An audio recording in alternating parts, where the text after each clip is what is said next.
Question for the audience. Have you ever been forced into a way of life or felt the need to escape? Well, my father has. First, allow me to introduce myself. My name is Arveen Afshar, and today I'll be talking about my father, Jay Afshar, the most interesting man on earth. He was born in the 1960s in a small village in Iran. My father is an intuitive man from the way he made it out of such a rough way of life and moved from a wasteland into the first world country of America.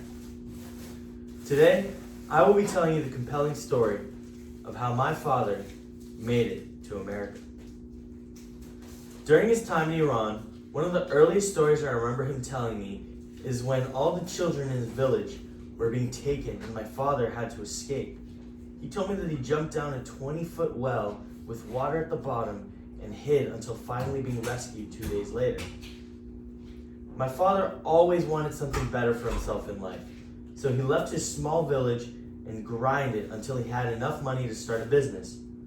Eventually, he made enough money to live comfortably, until one day his brother comes to him and tells him that he's won the lottery and is able to come to the United States with a living visa. Millions of Iranians entered this lottery, and my father, who didn't even enter himself in, won. Once arriving, he said he remembers getting off the bus with only $10 in his pocket.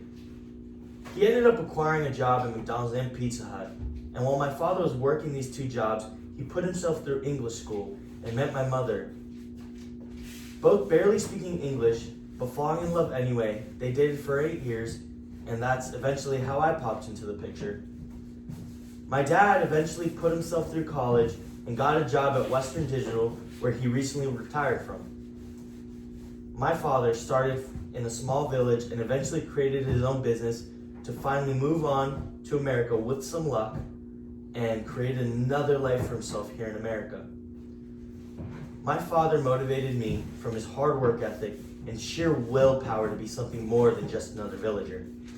I hope this story inspires and resonates with you to push hard and keep working no matter what, because there's always a way out the village.